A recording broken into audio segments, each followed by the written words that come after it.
All right, our first question comes to us from Terry. Colton, do you think that the Avengers Doomsday trailer being released with Avatar Fire and Ash means that it will have an exclusive theater-only release like Star Wars The Phantom Menace trailer, or can we expect it to drop online the same day Avatar comes out? All right, really great question. So, the Avengers Doomsday trailer, it is dropping in December alongside Avatar 3, something I called like over 2 months ago, and everyone doubted me. They said, no, no, no, it'll drop with the Super Bowl. Look, never doubt Colton, okay? You never doubt the Colton.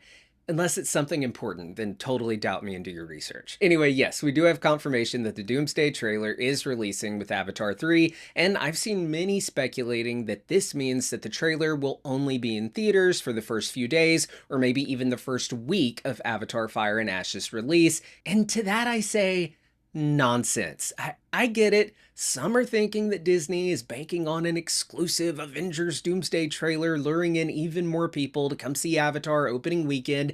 And sure, that has probably crossed their minds, at least a few executives' minds. But guys, it's Avatar. Okay, the two previous Avatar films grossed over $2 billion, and they didn't need an Avengers trailer in front of them to get to that point. So, while a Doomsday trailer may very well get a few hundred, maybe even a few thousand extra asses in seats opening weekend, I seriously doubt that Disney is going to keep the Doomsday trailer theaters only for really any amount of time. Here's why. I know that nearly 30 years ago, they released the Phantom Menace trailer exclusively in theaters, and that resulted in a lot of people going to see the movie. I can't remember which movie it was.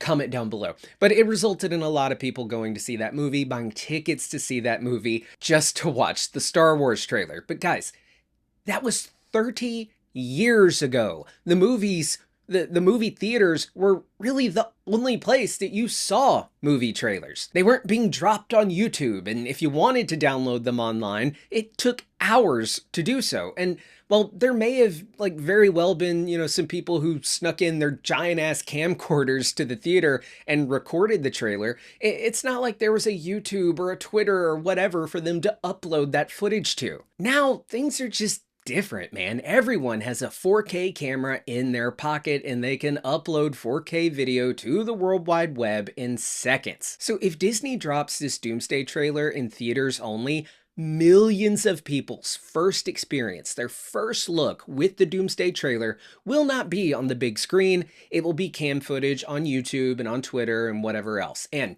is that really, that's my question. Is that really what you want, Disney? For the first Doomsday trailer, for everyone's first look at what you've got cooking, you want it to be seen by millions of people for the first time off of a cell phone recording?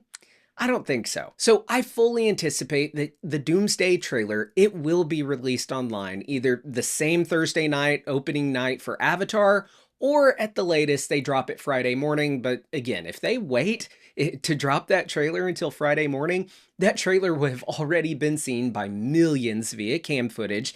And I don't think that that's what Feige, Marvel, or Disney want for this film. But hey, that's just me. Let me know. Do you guys think that the Doomsday trailer will get a theaters only release, kind of like what they recently did with that Christopher Nolan Odyssey trailer? Or is Doomsday just too big of an event to kick off a marketing campaign without dropping the trailer online? That's definitely what I'm leaning toward. Now, while we're on the topic, I thought we would take a little bit of time to talk about what I hope to see in this first trailer or teaser or whatever it's going to end up being. I think it's going to be very Doom focused. I think that we're going to hear RDJ probably narrating the trailer. And I think that this trailer, it really needs to it needs to paint Doom as the hero of the story, but also give him this menacing, matter-of-fact presence that gives us a sense of dread. And, it's kind of like what they did with Thanos. Thanos was obviously the bad guy, but he seemed, at least in Infinity War, to be a little, sympathetic. And I think that's some things that we can see there with Doom. But I could honestly see Doom being even more brutal and to the point and extremely arrogant like Tony. Also in the trailer, I think we're probably going to get some quick shots and flashes of the rest of the cast. Not the whole cast, Well, maybe. At least probably maybe they show all 27 that have been announced. Maybe they take this opportunity to confirm that there's some other people in it.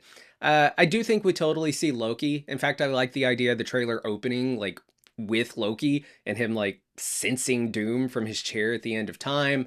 We could pick up with the Fantastic Four post-credit scene and Doom taking Franklin, and we'll see Sue and Reed and Johnny and Ben's reaction to him taking Franklin. We'll probably see that shot from Thunderbolts with the Fantastic Four rocket coming into the MCU. Maybe we see the Fantastic Four and the New Avengers meet. I think it's safe to say we aren't going to get like a shit ton of the plot revealed in this first look. That's typically reserved for like trailer 2, about 6 months out from the film's release. Now, I don't know if this is the trailer where we get like glimpses of the X-Men, but dude, if they show Magneto, I might shit my pants. I might shit my pants. Hey everybody, Colton here, and this is the mailbag style show where I take your questions about Marvel, Star Wars, DC, movies and streaming in general. Whatever you want to ask, send it in to the email address askcoltonnow@gmail.com, link in the description below. And hey, maybe you'll see your question featured right here on the show. And guys, I get a lot of questions sent to the mailbag, and I wish I could answer every single one of them, but sometimes I just can't get to them all. But if you are a channel member, that will guarantee that you get one of your questions answered for each episode of the show. So if you want to support the channel in that way, it is very much appreciated, makes it possible for us to keep doing the show, and it puts your question at the top of the list to be answered right here on the channel.